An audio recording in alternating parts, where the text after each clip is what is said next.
Hey, welcome to the show. It's Street Fight Radio, the number one anarcho podcast on any station across the nation. I am your host, Brian Quinby. Brett Payne, not here this week. We're each recording one of these vacation shows with somebody that we like. And I chose to record with Leslie Lee III. What's up, Leslie? Hey, how's it going, man? That was a good intro, wasn't it? Like, I feel Yes. good about that one. Yeah, we're doing good. We're doing good already, I think. Yeah, well, I don't ever do intros. I don't do good intros because my shows by myself that I have to intro are on the bonus feed. So it's like they all know who they're listening They to. already know. Well, you never know. There might be some, people, just pirating the show just because it's out there, out on the dark web, and they just hear it, and they still need to, get the intro too, so that they know who to go back and give their money to for real. Let me just say, if you're pirating the Street Fight bonus feed, it only costs $1. Please, like, just give us the $1. Anytime I think of somebody pirating the $1 show that we do, I'm like, come on, man. I made it purposefully so there's almost no barrier to entry. And to the degree that, like, I've looked at podcasts that have less subscribers than us and make like $3,000 more than us. Yeah, like there's one guy I'm really cool with him. He's just great guy, fantastic guy. But he was the guy who decided, you know what, it's going to be $8 for my show, and he is balling. He is balling out of control because he charged that extra $3. He's just throwing money around. He's got a whole staff. If he's listening, I love you, man. Brilliant idea. I wish I could have stolen it. Well, we do have an $8 tier, but it's probably worth, like, I mean, the amount of work that goes into the $8 tier, it should be the $10 tier. I don't know why, because it's a zine every month. It is bonus shows every week, plus bonus video shows every week. Yeah, that's a lot of shit. I know. I mean, so I'm actually doing this with Jack. Me and you can talk about it too, though. I'm doing a show with Jack in September. I'm doing a Shock Jock show. It's going to be on the $5 Patreon tier because I'm going to start doing $5 audio because I feel like I can invest time into something and money into some. I can invest time and money into some audio, if I'm making something from it, and I'm doing research. I have just finished reading Howard Stern's newest book. I've read his other two. I just read Anthony Cumia's newest book. I have Mancow's book coming into the mail this week, and I'm listening to these shows like nonstop. I'm in those worlds. Jack's going to talk about Howard Stern with me. Did you listen to any of that stuff? Because I know you were around. Yeah, so I'm from the South, so we had like our own shit. Like we didn't have Howard Stern was never on the radio where I lived, like ever. He never got syndicated in Baton Rouge, Louisiana. But we had like our own people. Like there was a couple guys from Texas. Like I can't even remember their names, but they were kind of like the shock jocks. But like one would have like a hardcore Cajun accent, like one of the cast of characters, and they were very, very like conservative leaning. They all are. Like, I feel like Howard Stern, he kind of goes back and forth on certain things, and he's generally like socially liberal, I would say, for the most part. Like he views his shock jockery, I don't know, like that he pisses off like conservatives, he like pisses off Republicans, but like our shock jocks were Republicans. Yeah. Well, I mean, like a lot of these guys, their only problem with the government is one, the FCC, and two, taxes. Like they just don't want to be taxed at all. Yeah. Everything else is like totally fine with them. The war on drugs. Howard Stern does make a point in all three of his books to say that the drugs should be legal, all of them. So, I mean, he's an ally in that respect. I always wonder, I don't know, like, people don't understand how big of a form of entertainment that was. Like No. how many people were listening to that stuff and how much bigger their reach was than ours is at, you know what I mean? Yeah. and like they were so big, like fucking Howard Stern had a movie made of his life, like in the middle of his life. Like he was like, how old was he? He was like 30. He had to be in like his late 30s, early 40s, and he'd already got like a biopic made out of him. That's huge. That's massive. So yes, it was actually that I saw that movie in the theater. It's really strange the way I came to it because he wasn't on here either. He wasn't on in Columbus, but his book came out and I saw it on the shelf. And for some reason I grabbed it and I had in-school suspension and I read it in like 2 days. And then I grabbed his second book, Miss America, and I read that in school suspension a different time over two. I was like in school suspension a lot. That was the punishment for smoking in the bathroom. So I was always getting caught and then having to go to in school suspension. And No, wait. I don't want to pass over that. That's a pretty weak ass reason for in school suspension, man. I thought you were like did something cool, but like you were just smoking and bad at smoking too, so that you were getting caught. I was in the well, I mean, if you smoke in the bathroom like 5 times a day, you're gonna get caught. Oh, it's the law of averages. Yeah. It's the same thing with shoplifting. We talked about this recently on Street Fight. It's like people who shoplift, like they know in their mind that they're gonna get caught. It's not like that. It's not like regular habitual shoplifters don't think they're gonna get caught. Their cost benefit analysis is how many times can I do this before I get caught? You know, like, how much money can I get before I get caught? And with the big box stores, it's like stealing has never been easier. I don't think. Yeah, with the big box stores, I can say from personal knowledge, like some of them like have a do not stop policy. Don't leave people alone. If that you could walk out with like a full cart of something and just walk out the door, and if the associate like follows you or tries to stop you, they will get in trouble. They will get in trouble because they're violating company policy. You're just supposed to let people go, and then they'll use the footage or whatever to try to catch you if they can. Yeah, and I mean, like, we a long time ago we were talking to people who work security at Walmart on Street Fight, like to find out how much of the store they can see, and like, there's no way to cover that whole store. There's just no way to have cameras that can see every corner of that store. And here's the other thing, like they're getting a lot of these stores, they're getting rid of the in-store like loss protection person. Now they're farming it out. So like you might be shopping in Ohio, like your security guard might be in Indiana and he's looking at 5 stores all at the same time or some shit like that. That's great. That's great news. I mean, yeah, I mean the self scan has already. Like the ways that they try to stop you from the ways that they try to stop you from stealing from the self scan is that they'll put a camera so you can see your face, as though you're gonna look at your face and all of a sudden be like, "What am I doing?"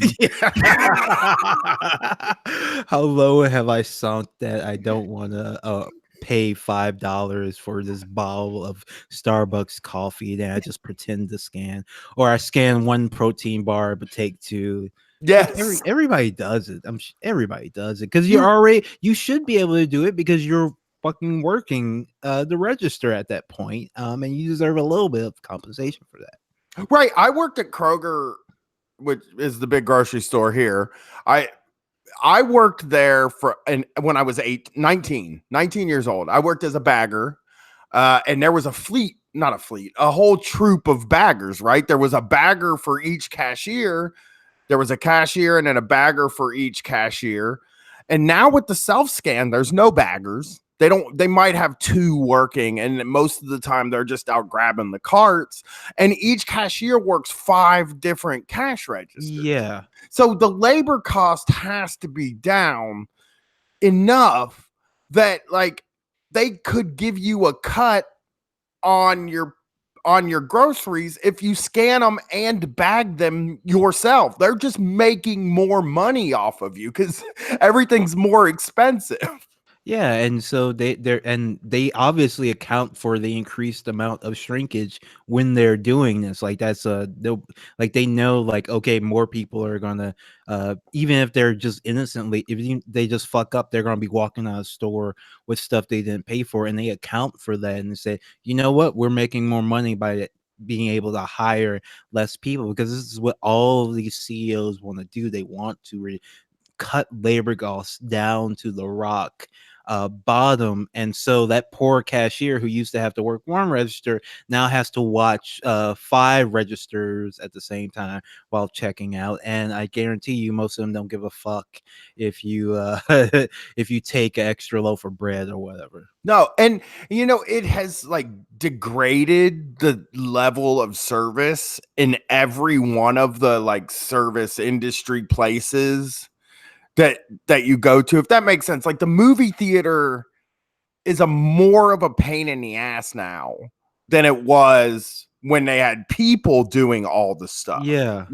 Like when I go to the movies, nobody can figure out their fucking phone. Like I know how to use it because I go to the movies a lot. You bring your phone up ticket. You bring the tickets up on your phone and they scan it. Nobody else seems to know how to do that.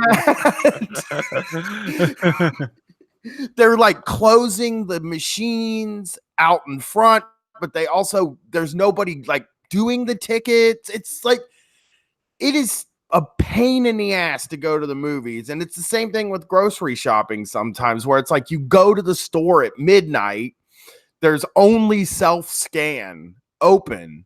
And like half of the people can't really fucking figure out how to do it, like, or fast food restaurants. None of this stuff has made things better at all.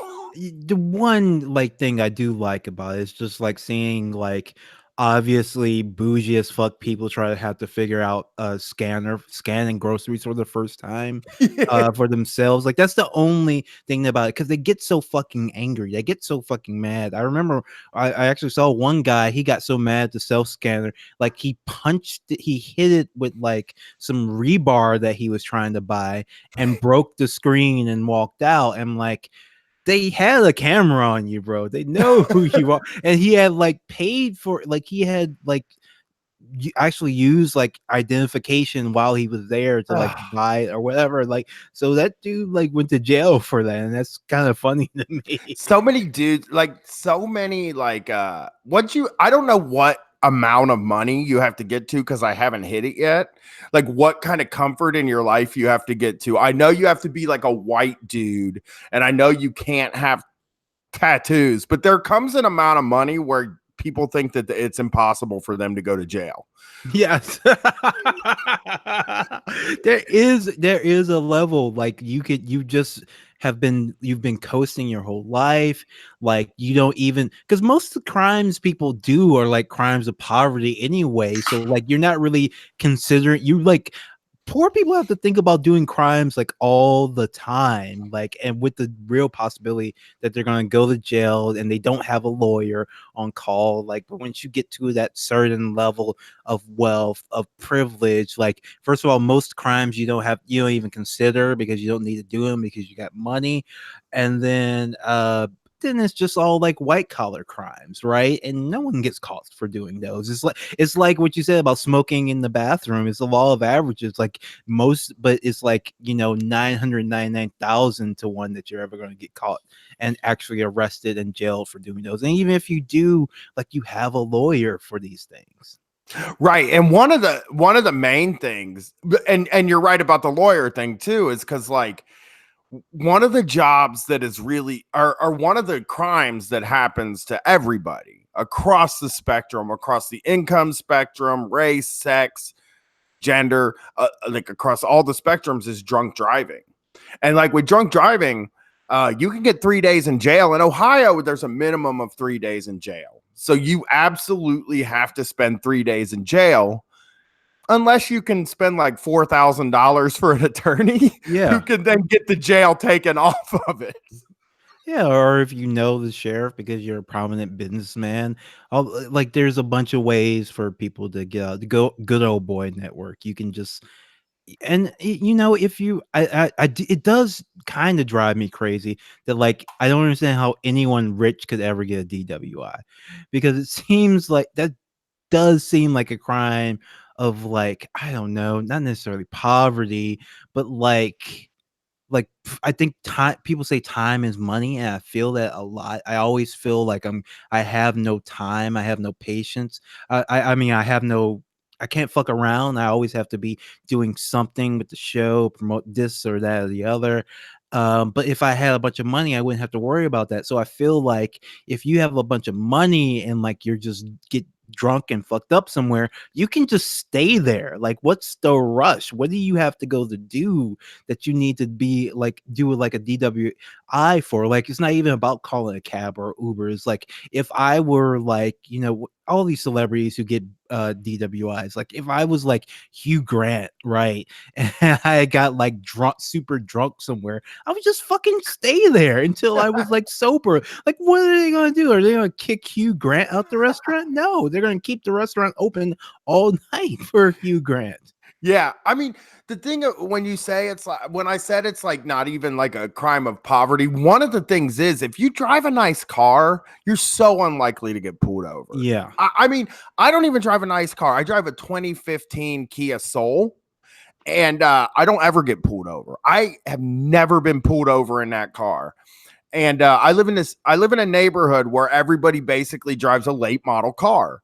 So anytime I see a car that's pulled over on the side of the road, it's like a 90s model, like a Grand Am. Like they only really pull over cars that poor people are driving anyway. Yeah.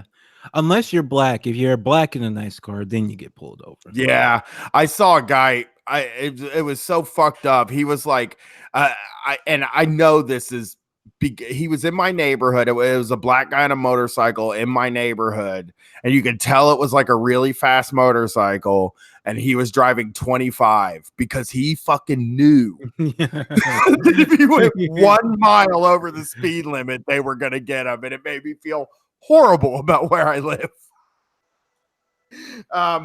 So one of the things you guys do or some of what you guys do that I'd like to get into is like the movies and TV and stuff like that, like kind of your philosophies on that stuff and video games even,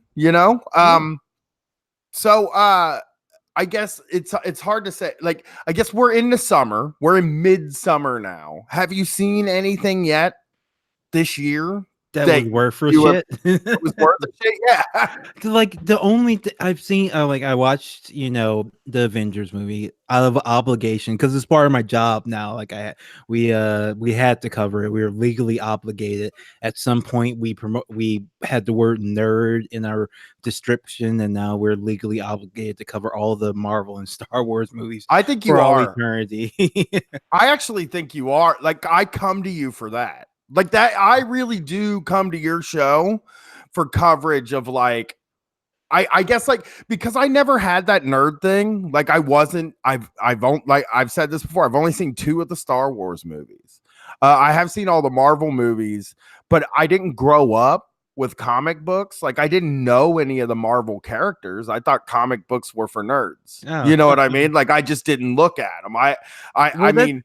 So that's really interesting because I kind of want to talk to someone because you're the last like of that generation that could ever say that, right? Like yeah. That's not gonna know like all these superheroes because now if you watch movies at all, you know who fucking Squirrel Girl is and Rocket Raccoon. Like even these minor worthless characters, like if you watch any of the most popular movies, you're gonna know who these people are, and that's gonna continue for entirety of the future. So how do you feel now? Like all this thing that you ignored and didn't pay attention to is now like just everything now.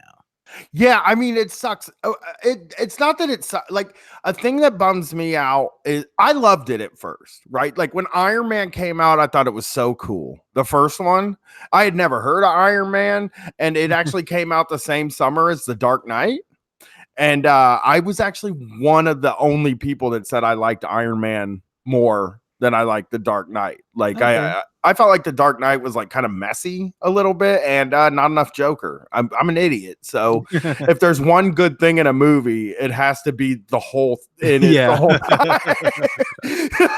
I don't believe in like scarcity, but it now that it's a whole big thing and everybody knows it and it has just covered everything, I think I've had enough. I think I want them to start making action movies again, like action movies for adults again. Yeah. I think. Well, that is the one movie that I really like saw this year that I really liked, and that's John Wick, John Wick Chapter 3 Parabellum, and I fucking loved it. I thought that was fantastic. I kind of am tempted to go to the theater and see it again before it leaves, because it was just like, it's an action movie for adults. Like, we used to get a lot more of those, and now we don't. And like, even the action movies that are supposed to be all ages, like the action mostly sucks. It is like Right. not good at all. It's like completely worthless for the most part. It like Infinity War, it's like, does anybody remember any of those fights like at all? Like, I don't think so. I think maybe you remember when all the heroes came out and just kind of posed in slow motion, but what that is like a splash page of a bunch of characters. That's not an action scene. But John Wick was visually stunning, and also had, great, well thought out, fantastically choreographed action scene throughout. Well, one of the something about this is like a good way to look at it is like in wrestling, right? There are two sort of schools of thought about how you would present something like wrestling. And there's the wrestling is about moments, and you create these moments, you build to these moments, and then you'll have this moment that you can put out there and people can see it. Or you can present just good matches that people enjoy, and those will generally involve some moments, but they're not as maybe dramatic. And I think that the Marvel movies have now turned into this thing where it's like they just want something that they want a picture in the movie that you would like. There's no thought put in to how the fight will play out. There's more thought put into just aesthetically, this is the fight. You'll get to see like Spider-Man and Iron Man fight the same guy at the same time. You know what I mean? Yeah. I think this has happened to me over the past. This is probably just a year, because I was into them last year, but I kind of, maybe I'm not looking hard enough, but I'm a big budget, like blockbuster kind of person for some reason. I've just always liked them, I guess. And I don't feel like they make any of those for adults anymore. Like, it doesn't feel like anything is for adults anymore. Yeah, and it's not like, the Marvel movies are necessarily for kids. I mean, my God, both Iron Man and Scarlet Witch commit suicide in Endgame. Like, you see fucking Scarlet Witch's like blood and brain matter splattered on the ground. There's 2 suicides in Godzilla, and the new Godzilla too. 2 of them. But it doesn't make them necessarily like for adults. It's just this kind of, I don't know. It's hard to know who they're for. Like, it's not like an age thing. I don't know. It's like completely undefinable. It's like for the producers, I don't know who. But what if I would love to see movies like Beverly Hills Cop exist. Yeah. Or like that movie was not fucking for kids. Like a kid, I watched it as a kid and I loved it because I loved Eddie Murphy and I was a bad kid who had a dirty fucking mind. But like it was specifically geared towards adults. It was fucking rated R, and it was like about a cool guy doing cool stuff. You know? And like, there's nothing like that. Like I've been trying to find a big budget. So the last big budget comedy, the last 2, I'll name the last 2 is Tag and Date Night are the last 2 that I think like were actual comedy movies, and like I hated those fucking movies. Yeah, I hated Tag. I saw Tag. I had no intention of watching it. I actually kind of liked it because I liked the action scenes were actually kind of good in it. Like that's what I liked about it. Like the action, like Jeremy Renner's, pretty good at that sort of thing. I thought the action scenes were good, but like, and I thought the ending was kind of like different and like I don't know. I guess Like, adults acting like children. yeah, Like that was a real like one of those things where you just watch it and it made I watched it and it made me think of like 40-year-old guys that collect Funko Pops. yeah. Like that was what that movie made me think about. Yeah, it is. It does have that like kind of infantilizing nature that I think started with The Hangover. Like all of these like older men still acting like children Yeah. and like I think that's like The League. I really love that TV show, The League, but it's like the same thing. I think it works better in a TV show than a film because in all these films, like you're supposed to care about these characters as like people and human beings, and they always have some kind of dramatic thing going on. Whereas with a pretty good sitcom, like you don't give a shit about that. It's just about the laughs. So you don't really like the characters aren't real people. They're just like these complete other sociopaths that you're watching do funny things. While in the movie, they try to flesh out all the characters and give them these human elements, but any of these humans would be completely insufferable because they're all like baby adults. Right. And it just feels like um I don't know. I think there's a bunch of those comedies, the Beverly Hills Cop, the 48 Hours. There just a lot of movies like that that used to come out that I guess seem like a risk now. Yeah, Like like I the don't good know. guy. Like I think I didn't get around to watching it, but what was it called? Like The Good Guys or something like that. It came out a couple of years ago. It had Ryan Gosling in it. I think it Yes, was The Nice Guys. The Nice Guys. Actually, The Good Guys is good too. It's Will Ferrell and Mark Wahlberg. I like that movie too.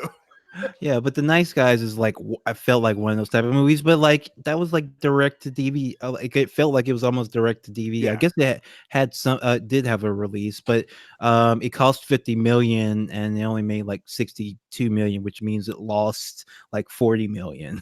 And Disney's just, I mean, because there has to be a thing. I guess and we've talked about this on your show before too, is a middle ground between like indie movies that are all like about like a really artistic woman in New York and Marvel movies. Can we have something in between that where Yeah. that are that is like Yeah. a fun movie that is about a normal person that gets into maybe an extraordinary circumstance or something? Yeah, it's like the budget movie has, completely just fizzled out and died. It doesn't exist anymore, and who knows if it's going to be able to come back. With the Netflix buying up all these movies and making their own movies, and Amazon making their own movies, and like a lot of them aren't even like mid-budget, they're like micro budget, but they Yeah. just talk about them like they're kind of mid-budget or big budget films. It's kind of dark. Like you mentioned like Beverly Hills Cop and 48 Hours, but like and Lethal Weapon too, as Yes. well. But what about like Terminator? Like Terminator Yep. was an R-rated movie that was huge, massive. People of course, kids watched it. We liked it. I watched Terminator when I was a kid, but like, why isn't like why is the new Terminator almost certainly going to be rated PG-13? Yeah. I mean, it's like now that you bring up Terminator, that was a movie I wanted to watch as a kid, and my dad wouldn't let me, but he did let me watch Revenge of the Nerds, he should Way worse. way worse than Terminator. But like even that, it's like that movie wasn't for kids at all. Kids were not any part of the thought process for Revenge of the Nerds. That was for teens. I just saw Booksmart, which is kind of supposed to be a teen sex comedy. And I went with a 14-year-old girl, and I'm a 40-year-old man, and it felt like it wasn't made for either one of us.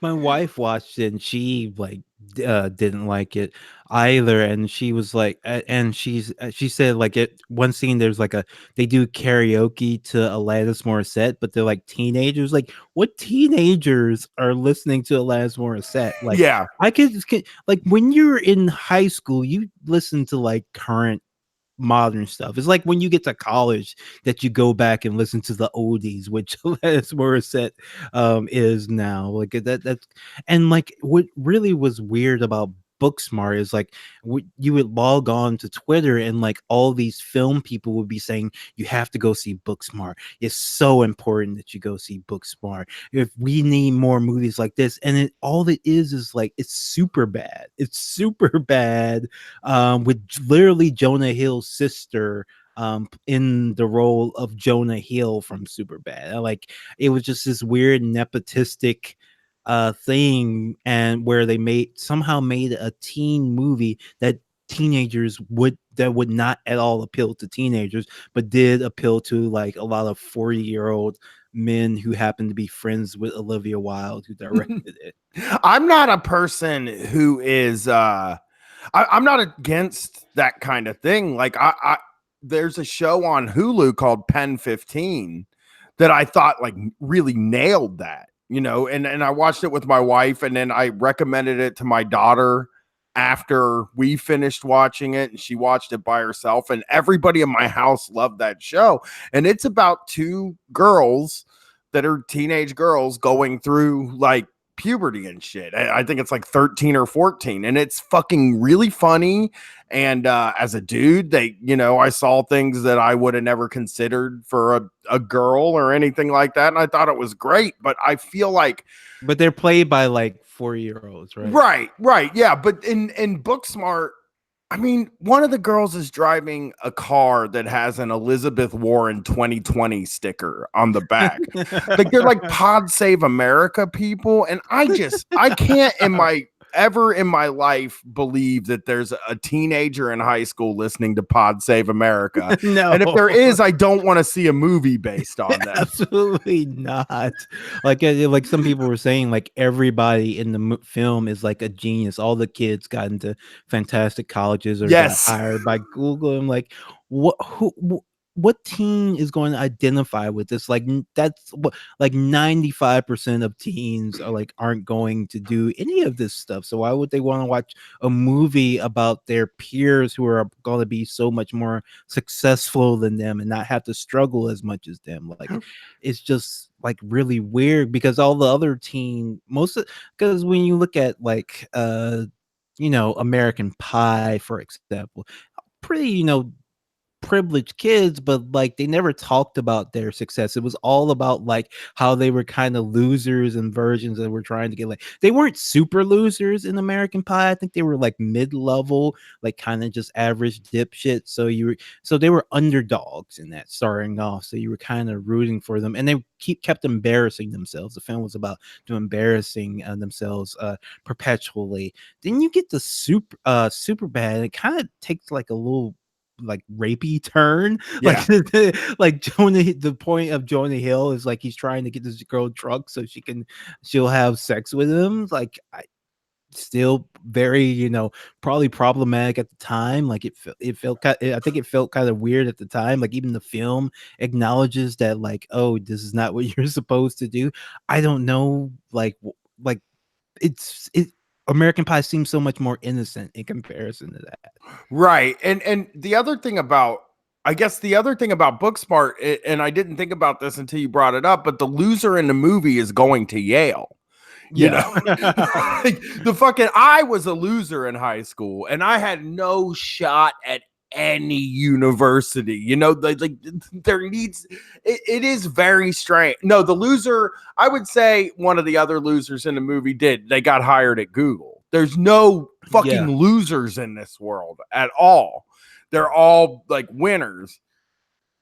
And that sucks. Who wants to watch movies about winners? I know. Or comedies, though. I mean, who wants to watch a comedy about people who, I don't know. It like wasn't, I guess I don't understand what they were going for. But when I saw you tweeting about it and saying, like, it's like a lot of 30-year-old men are super into this movie, it's like, okay, well, that fucking, now it makes sense because these girls basically just act like 30-year-olds in this movie. Yeah. Well, Yeah. you did bring up, though, Netflix. And do you pay for Netflix? My sister does. Okay, so you have a legit Netflix account. Yes. What? I don't know. I guess I'll ask you, like, when should I fucking I don't know when I want to cancel it, right? Yeah, you don't know when to cancel it. And nobody in my family will let me cancel it, but I feel like we're at the time where I could cancel this fucking thing because it sucks. Everything about it sucks, and I'm bringing it up actually so I can read through some of the Netflix original series with you just so we can look at it. Yeah, it's shit, gotten hold up. bad. I gotta turn the volume off. How do I do that? All right.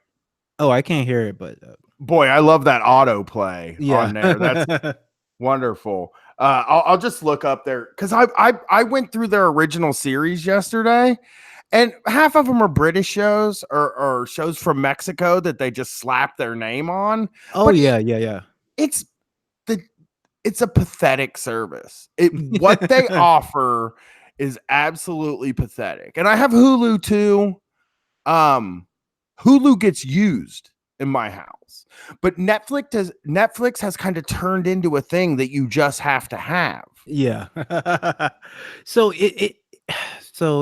it's hard with Netflix, right? Because I've had Netflix for like 10-15 years. Like, it seems like forever. And like the thing that always like keeps like all the I've been saying this before, like the saturation of the Netflix originals is what's gonna like really hurt them, because at a certain point people are gonna realize, oh, they're just giving us like cheap Canadian TV shows that like I never would have watched, and they're telling us to binge them. Like, they're gonna like, and they're telling you to binge a new one like every single weekend. Like, they're fucking their Twitter accounts are fucking wild as shit. Like, they're going out and lecturing people about how they have to watch Netflix, how they are allowed to talk about Netflix, like all this shit that like this woke brand splaining that they do, which is like a real big turnoff. So I do like, and like there's like some good stuff on it, but most of it is shows. Like, the good stuff are like the better BBC shows, and like the documentaries, but you can get those, you can like get crime documentaries from like Investigation Discovery. And when you look at like what's actually on there, like there's so few movies. There's like, you can count on a couple of hands how many movies that are on there that were made before like 1980. Like, so they kind of broke that promise that they had, where they were, we were supposed to be about film and preserving film and film culture. You're supposed to be able to watch all of your favorite movies all the time, anytime you feel like it. That's done. That's gone completely. Like, even if you look at like classic documentaries, like half of them are racist propaganda films that are like public domain. Like, they don't have to pay to host them. They're like, just like, this is how we're gonna get the nips and shit like that. Like, that is the classic documentaries on Netflix. They really made this shift towards like putting out these TV show after TV show after TV show that like, and all of them are soap operas, right? So like, you can't just watch one episode and get a complete feeling, a complete story. It's like, you have to watch all 10 episodes, and you're supposed to watch them all in one weekend. And I don't think that's how people really actually enjoy watching TV. I don't think that's what people want from TV. There's a reason why the most popular, longest running shows on TV are procedural stuff like Law and Order and CSI, where you can watch one episode, any episode you pick, you can watch it understand it completely, get a full story, know who the characters are, and be done with it. Or watch another one from a completely different year, completely different season, and still be fine. I don't think people are really into what amounts to, a 10, 15 hour, mostly boring movie. I don't think that's what people want from their TV. Right. And these aren't these TV shows are not, they're cheap as hell. And Yes. like, so one of the main ones that they've been advertising to me, and this is probably just because of my taste, kind of a telling on yourself moment, is Bad Blood, which is Sons of Anarchy from Montreal. It's a Montreal Sons of Anarchy kind of ripoff. It even has a couple of the guys from Sons of Yeah, it Anarchy in does. it. And it is just, that show is the one that they push, like, basically just to me. They want me to watch Patriot Act with Hassan Minaj, but like, I don't come here for that. I don't go for a weekly. Yeah, that's really weird. I don't know why they keep trying to do the weekly thing. I don't know how they can, because that's not what people want on Netflix. They want like all those, like, imagine like if you logged on to Netflix and then like every episode of Jimmy Kimmel was on there, like Yeah. all like 15,000 episodes. That would be bizarre. You would never start watching that ever. Like you would never go back and watch that. I mean, this is what people want. And they're trying, they don't have the ability to do this, and they're not going to pay for it, but people want prestige TV. They want you to drop 10 episodes of something that is good. Here's the fucking thing, like I think they're chasing that Breaking Bad thing, right? Like, when Breaking Bad was on TV, it wasn't that big, and then it came out on Netflix and people started to binge it, and then by the last season, people were binging Breaking Bad and watching it and getting very excited about it, and it was hitting high numbers according to Netflix. So they want to have that again, but they don't want to pay for the people that fucking, they don't want to pay for the talent and all of that stuff, or the effect or any of that stuff. They don't want to pay for that stuff. Oh, literally, because Hannibal, fantastic show, one of the best shows ever been on television. I'm shocked that NBC made it because it was so good. NBC canceled it after the third season, and there was a deal on the table for them to revive it for season 4 on Netflix.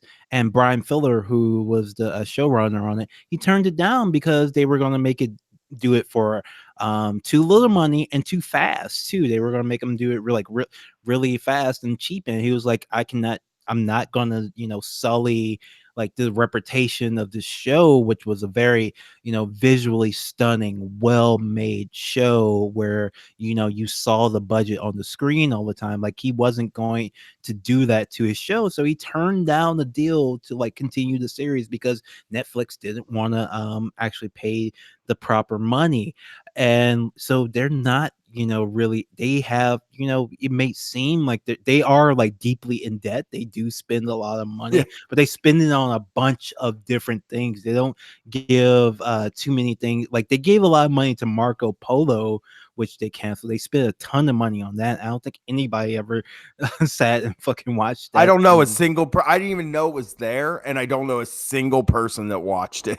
No, absolutely not. Like, it's weird what they choose to spend money on. I'm sure they spend a lot of money on Arrested Development, but that like, who watched like season 5 of Arrested Development? Like, did anybody like care by the time it came out? I don't think so. I hated the season. The first season they made for Netflix. Oh yeah, it's awful. I fucking hated that. And but I can't I don't know if I Arrested Development doesn't age well, but no comedies really age well. I don't think I loved Arrested Development. I think it was my favorite show for a long time in the first few seasons, but I have watched it again and I'm like, ugh, too cute. I don't like this. I disagree. I go back and I can watch the first 3 seasons and still enjoy them. They're still like fun and funny, but with the fourth season, it got really weird because first of all, Netflix they ended up like not locking all the people down to be in there at the same time. It's an ensemble comedy where all the none of the ensemble was together for any of the episodes. Like, and they did get they did it the binge way, which I actually think is a really like bad way to like you shouldn't be writing with the intention that people are going to watch all 10 episodes in a row. That is not how you write. That's not how you make TV shows. Yeah. When you mentioned Breaking Bad, they did not write that thinking people are going to sit down and watch all 10 episodes in a row on the DVD. No, they wrote it like we have to keep people hooked in week to week. We want them to be anticipating what's going to happen next. We want, big finishes. We want the people who are going to, watch one episode to be satisfied, but also want a little bit more. Like we want people to be able to start on the 5th episode once the buzz starts going and still know what's going on. But Netflix just does the binge thing where like you're expecting people to watch every episode, so that way the first 2 episodes can be boring bullshit. You can run out of story by the 8th episode, and then you just keep going because people are just going to keep watching even if like the main like plot points have been resolved. So that's how they wrote the 4th season of Arrested Development, where you're supposed to watch the assumption was everybody was going to watch every episode in a row when the 2nd, 3rd season, they were writing for their lives because they thought that like they were going to be canceled at any time. Like that is like how you get like better TV shows with that, sense that, all right, we got to hit out of the park every time, not this, we have 13 hours of audiences undivided attention and we can just fuck around if we feel like it. That's a super good point. I've never thought about the fact that like the reason TV works, the reason there is better stuff on TV is because they have to get you to come back every week. So there has to be something during each episode that makes you be like, oh shit, I want to know what happens next. And these binge shows don't do that. Like the binge watching TV shows, the ones that all come out at the same time, I can't tell you how many I've just quit and didn't care. Man in the High Castle is a perfect fucking example that I watched all the episodes in the first season except for the last one. I've never had any desire to go back and watch the fucking last episode of the season. Like it's just you're totally right, but like I just binged the last season of Better Call Saul with my wife. We bought it and we watched it in like 3 nights because like every episode is good and ends in a way that it's like shit, what is gonna happen after this, so that's super good. That is like a really good fucking point. I like the first 3 seasons of Arrested Development. I'm not like, I hate to go back and be like, oh, I don't like something that I truly, truly enjoyed. But I think I watched it recently and for some reason it tied in with like Modern Family because I know some of the same people are involved, and Modern Family is bad. It's like a bad TV show. Yeah, it's like it's the bad version of Arrested Development. It very much is because, well, first of all, the Modern Family, like this is how you tell a good sitcom from a bad sitcom. And I've tried this test on a lot of things and it always works. The good sitcoms, the only ones that are good are the ones that acknowledge that the characters are bad people, because all sitcom characters are sociopaths. It's just the nature of how the sitcom works. Because Three's Company, Friends, all these shows, like most of what the characters do is lie to their best friends and their family, right? Every episode is like, Teddy has gets a bad grade, and he doesn't want his father to know, so he comes up with more and more elaborate schemes to hide this from his parents. Now the bad sitcoms, everybody figures out that Teddy's been lying the whole episode, and dad sits him down and they all hug and have their moment where the truth comes out, but then they all still say, oh, you're still a great kid, we love you, blah blah blah. The good sitcoms are the ones that are like where like Teddy like just is like, people acknowledge that Teddy is a piece of shit, but also like the parents are pieces of shit too, because they've been running some scheme as well, because they've made their kid not comfortable with them, etc etc. Like all the good sitcoms are the ones that really like lean into the characters being bad people. That's why Seinfeld is good. That's why the first 3 seasons of Arrested Development are good. That's why It's Always Sunny in Philadelphia is good. Mhm. And that's why Modern Family is bad, because no matter how much bullshit they pull, and I've watched a number of episodes of Modern Family, and they do a bunch of shitty things. At the end of the day, they all like assume that they all like each other and love each other and that they're all good people, when that should not be the case. They should hate each other at least on some level. Right, that's a strange thing, and this in my house, and I have like a complex about dying alone.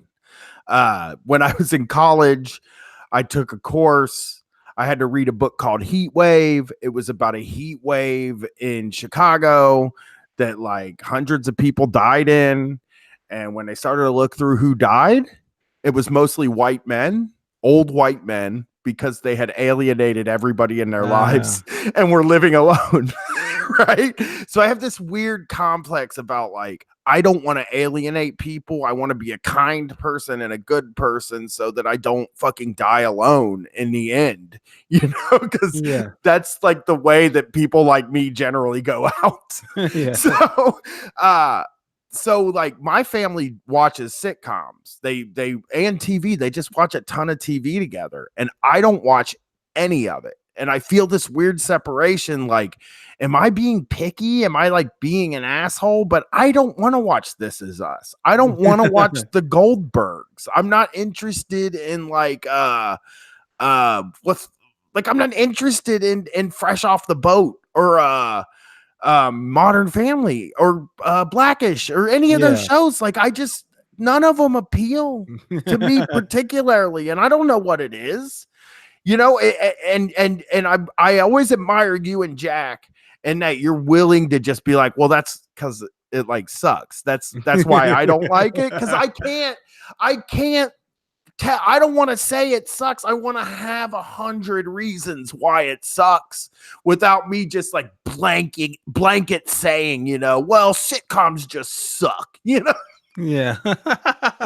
Because it is kind of, simple, really. Is like you're turned off by sitcoms that lie to you, and most of them do. I think like most of them are like trying to like they're very formulaic in a way that's very dishonest and doesn't represent, and they're not trying to tell you anything interesting or real, or like they don't have any connection to the real world, and they're not doing, and even though they're completely disconnected from the real world, they're not giving you anything interesting. Instead, it's this very mundane fantasy of people like being shitty to each other, but still being good people. Like that's the fantasy land, like Friends, for example. It's like there's no way all those people could be remain friends, because all they do is lie to each other like every single episode. So it almost is like a sci-fi fantasy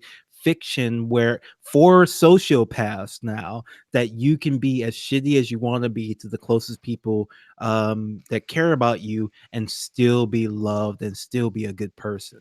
I mean, everybody in the shows I just mentioned too are all doing better than me financially. Oh yeah, and better than anyone else I know financially. Oh, that is one thing about like these new sitcoms, especially the ABC ones. Like all the ABC ones are like, okay, I get, I do kind of like Blackish. I think Blackish kind of acknowledges that they're bad people, but the premise of the show is that they are a upper middle class black family, and then Fresh Off the Boat is like a small business owner immigrant, and then Modern Family, they're just all fucking rich. They're just Yeah. fucking rich for no fucking reason.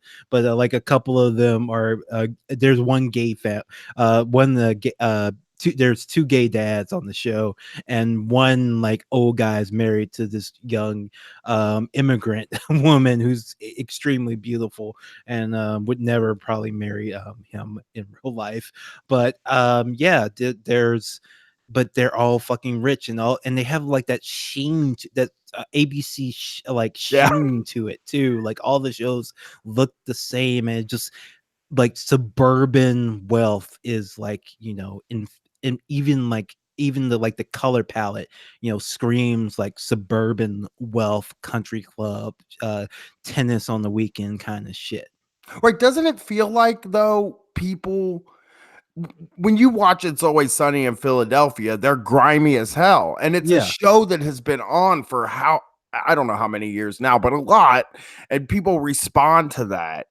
And it just feels like you could make a grimy comedy, like a comedy about people without money, like can exist, you know, and could be very funny, especially like a realistic one could be very funny. And it bums me out that like, because you know that people watch This Is Us, people watch these shows and they feel inadequate after they watch them, or it also probably just makes them feel like they're just unsuccessful. Like I haven't even met this baseline of success that they show on Modern Family. Like that is not like anywhere near where you need to where regular people are. No, you don't get to see regular people on TV, and like man, it's always like it gets to it like extremes too, where like all the jokes are about them being poor. Like Roseanne, for example, like every joke became like when you're like poor and everybody else you know is poor, you might like you're in the shit. You don't necessarily talk about it as much as they do on like Roseanne, where they're just constantly. So it is a bunch of real life rich people talking about how horrible it must be to be poor. You think? I mean, do you? Because here's what I think, and I think I formulated this opinion from you and Jack mostly, especially Jack. I think Jack talks a lot about this, and I it's something I've been thinking about since Street Fight started to sort of take off, and I wanted to write and stuff. I would love to write something or make something. With Brett, me and Brett would love to like write something or make something, even if it's just a sketch or something like that. And the reason why, it's because I never had a dream to be a television writer, but now that I'm kind of in a creative position. Oh, it's too late. You didn't go to Harvard. I know. Well, that's what I'm saying. Yeah. Yeah. And that's what I think about. Like all these shows are written by like upper middle class people that grew up upper middle class. And if they're about Ohio, then they're written by somebody who moved away from Ohio because they fucking hated it here. Yeah. Like there's going to be a Hillbilly Elegy TV show. I mean, like that's the prime example of it. Like all the TV show writers are either like, you know, they went to Harvard or they're like the sons and daughters of people who are already making TV shows. So they never had like these real life experiences. They just can kind of pretend and fake it, like Chris D'Elia, who I think is actually a pretty like funny comedian, but like his father is like a billionaire, you know? Like he's always been like rich. He's never really had to struggle like ever. He was able to take like 5 years off after college to get his career started, like in you know, comedy. It's like if everybody had that privilege, like think how many people would be like fucking successful comedians if you could just spend 5 years without having to worry about rent. I mean, come on. Think about how funny comedy would be too, or how funny TV would be if like the people you met at work that are very funny, but we're just like, I'm not going to do, because guys I worked with at the cable company were such funny guys, but they didn't have any time to hone that skill No. or use it or do anything with it. And it's like I've met there are just so many naturally funny people out there. And it's framed as though, like, well, but I get to do it because I worked harder. And it's just, I got to do it because my wife had a job and fucking was like, go ahead and quit your job. Yeah, yeah, That's why I got to do it. that's the only way it works. Like, you like we see all these, like even like all the nepotism that we see in Hollywood, like when every star or writer or director is a son and daughter of someone, and people will say, but they're really talented, but they what they do is really good, but yeah, but like they had the time and money and support and connections to be good. If you gave this time and money and support for their friends who had to drop out of film school after their first semester because they couldn't afford it, if you gave that same time and money to their Uber driver who drives them around and is twice as funny as them, but can never get anywhere because he has to drive a fucking Uber to pay his bills to not be hungry. If you gave that time and money to like even just the like random writers on fucking Amazon or whatever who are like putting like there's a guy I worked with, like he told me he wrote 3 books, like he's written 3 books, but like he's working like a fucking shitty job now to pay his bills. Like he's written 3 books. If he had the time and money to go to fucking Harvard and learn creative writing there, who knows what he could write, who knows what he could create. Right. Yeah. I totally, I 100% believe that. I just, TV would look better if people across the class spectrum were writing things, Yeah. just if it was just a different kind of thing. And you also got to think of the cultural stuff too. Like some of these people are like, are have time to watch all the best movies and all the Yes. TV shows, and they have somebody in their life that tells them what the right movies and what the right TV shows are and shit like that. So you know, they know how to make something. Like it just they know what to draw from. They have the right influences to make things.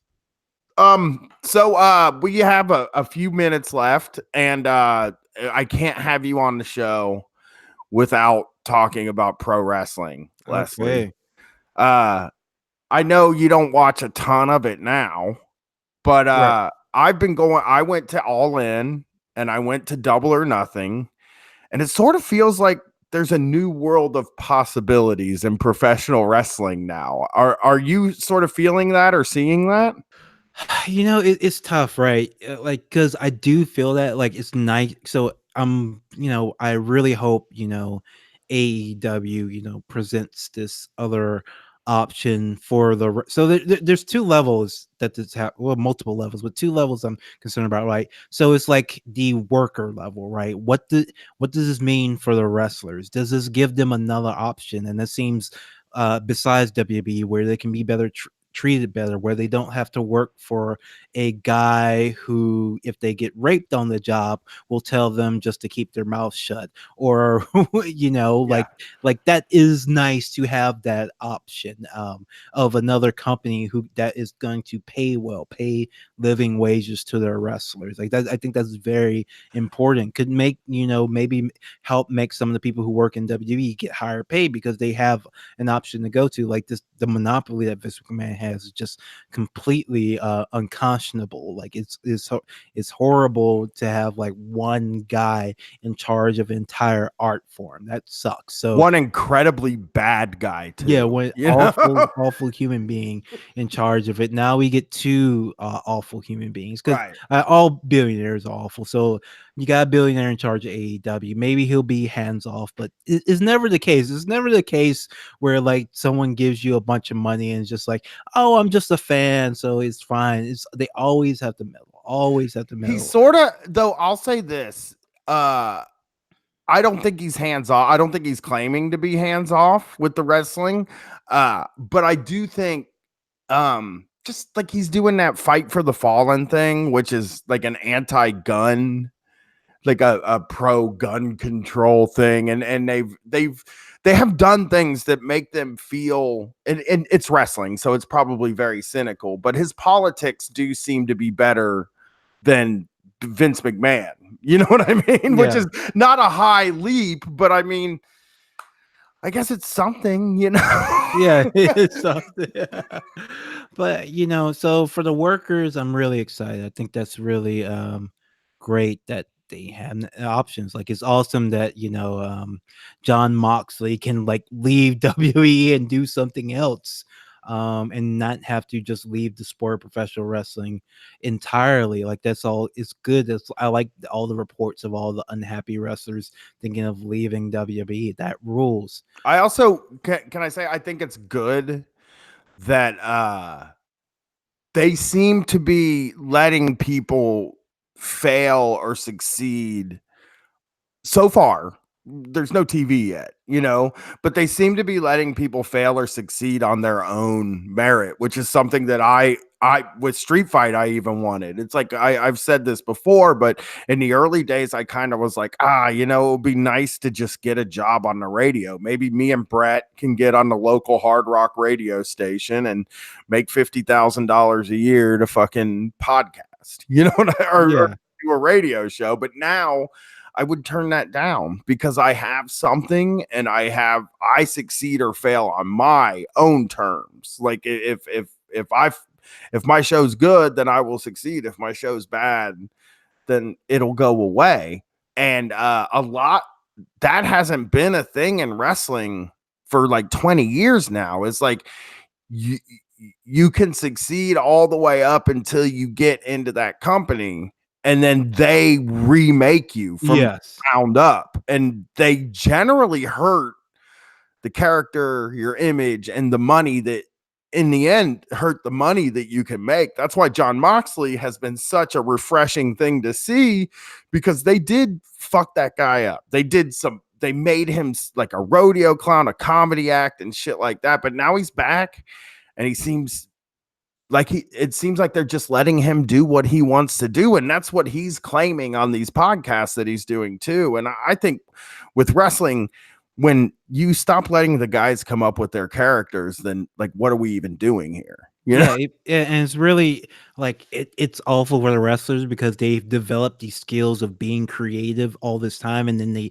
you show up and you say, "You know what? We're gonna tell you who to be and what to say." It's like, like Moxley said on the show, it's like, so what do I think about all day? What do I do all day with my time if I'm no longer like inventing this larger than life character that is me but accelerated? Like if I'm not coming with my promos, then what am I doing like with the rest of my life that I'm not on TV? And it's they're no longer a creative entity. Like if you get into pro wrestling to be creative, if you get to WE, that's the end of your creativity. So of course you're going to be completely and utterly frustrated. And so I am excited for AEW on that level, but this is the other side. On as a fan and watching these shows, I am a little bit skeptical of like AEW as a weekly program, because I listened to Jim Cornette's kind of criticism of the show, because he was, and a lot of people got mad at it, but a lot of the points he made were kind of fair. They generally are. He says over the top shit and shit he should say, but he's generally like has a head for what works in the long term with wrestling. It's not always I don't agree with everything he says, but I think he's usually like 75% right. And he pointed out that like when you look at something like the battle royal, the first thing the fans see of a might be seen of AEW, you gotta approach it like, okay, this is us on the big stage for the first time. In that battle royal, like first of all, the rules were so complicated.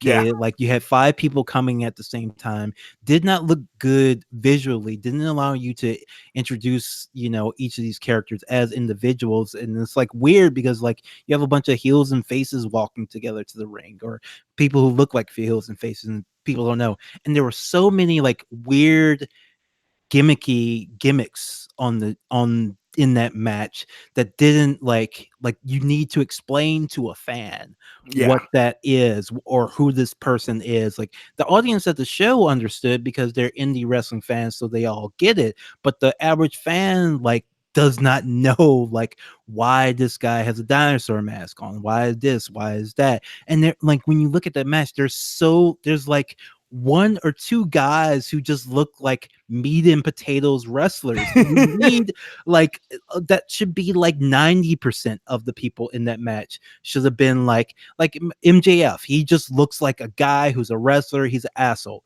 Get it. Hangman Page. He's a guy. He's a wrestler. He's a good guy.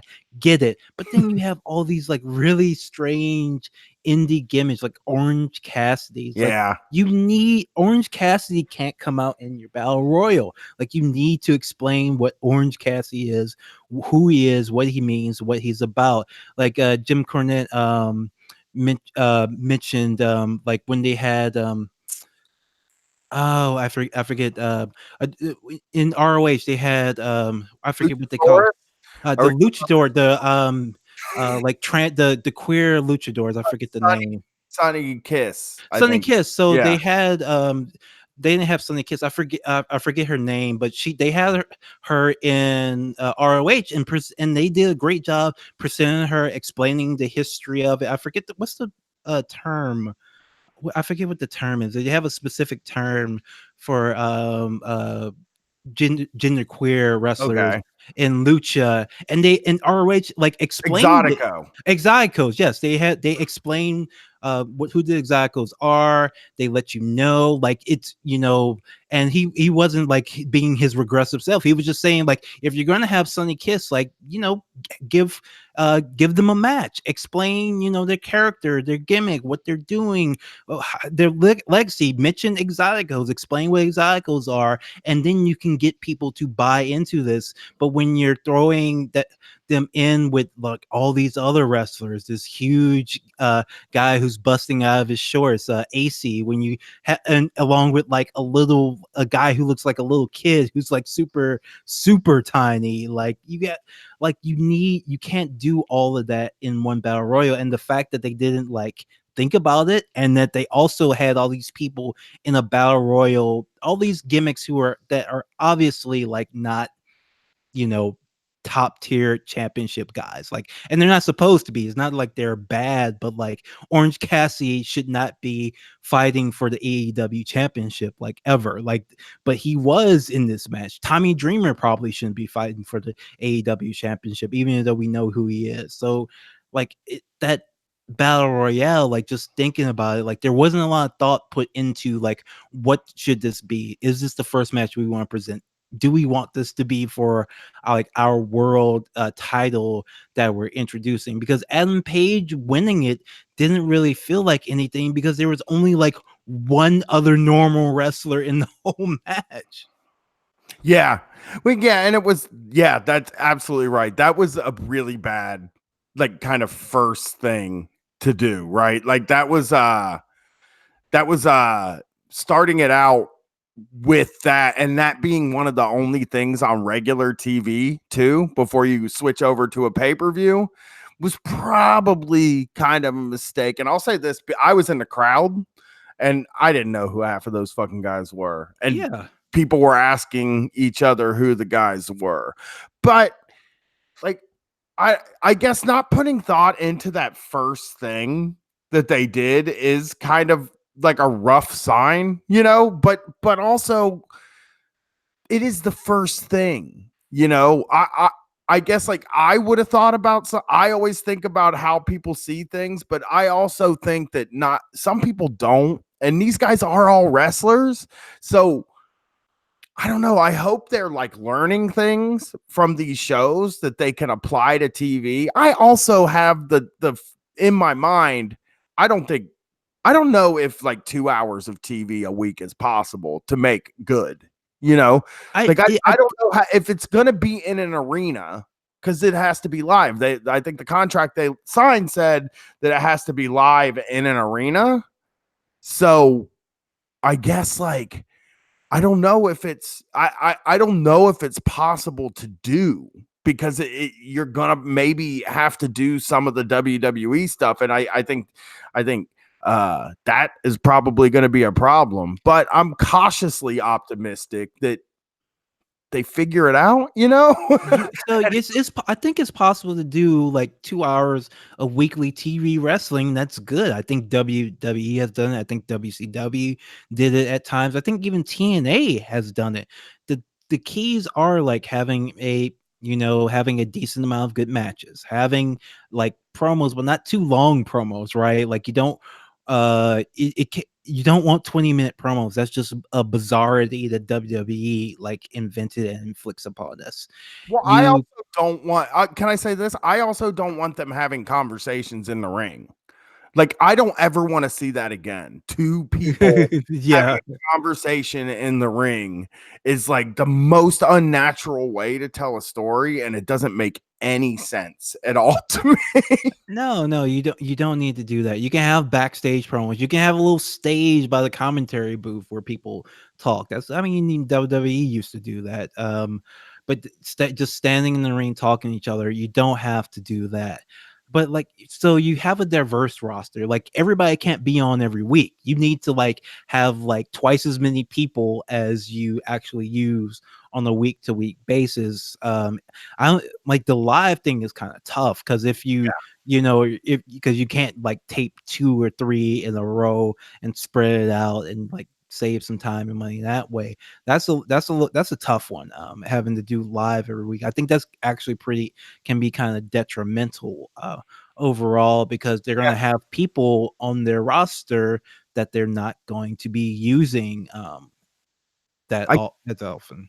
I guess like I think they have to be one of the things I did want them to just do a TV sort of studio show that was like kind of like Sports Center, right? Where they could throw to matches that they do at house shows Ah, or yeah, yeah, something yeah. like that. Like that is the dream to me. And then promos can be like two pundits and boxes like they have on CNN, and you could really tell stories like that.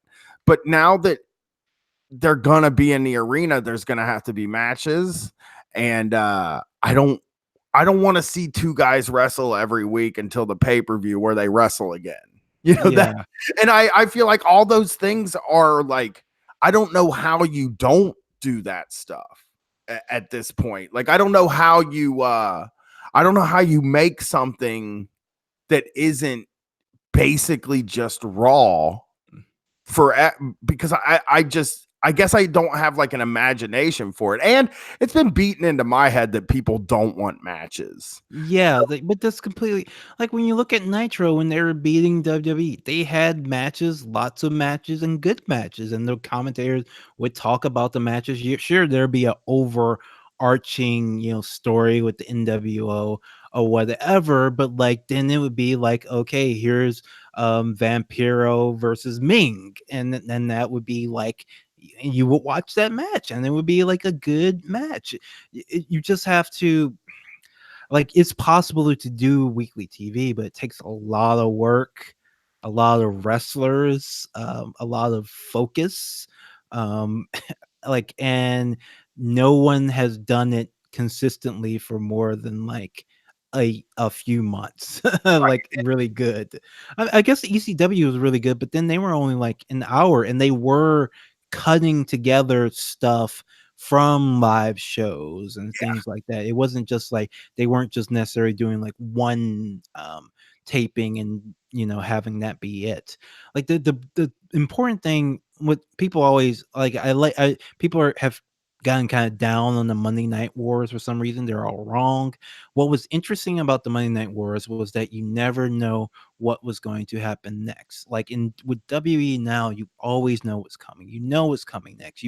But when you were watching the Monday Night Wars, you were always surprised. You didn't know what WCW was going to do. You didn't know what WWE was going to do. If you got bored with one, you could switch to the other, and or you could wait for ECW, and they were always all over the place, giving you something new and exciting to look at minute to minute, and that's what AEW has to try to capture. It's like using like a big roster of a bunch of different people, putting on interesting matches, and then like having an overarching story throughout the program that doesn't overwhelm anything else. Like that's the important thing. Yeah, that's absolutely true. But you know who the real talents are out there? It's us podcasters who do 2.5 to 5 hours of radio every week. Yes. And I do 6. But you know, no, I do 5. I did 5.5 hours of podcasts on Sunday night. Wow. I know, just a great man. But one of my favorite podcasts is yours, Thank you. Struggle Session. And we got things happening soon. We can't Yes. really get them all Big announced. news. Big But news. there's big coming. news coming. I promise.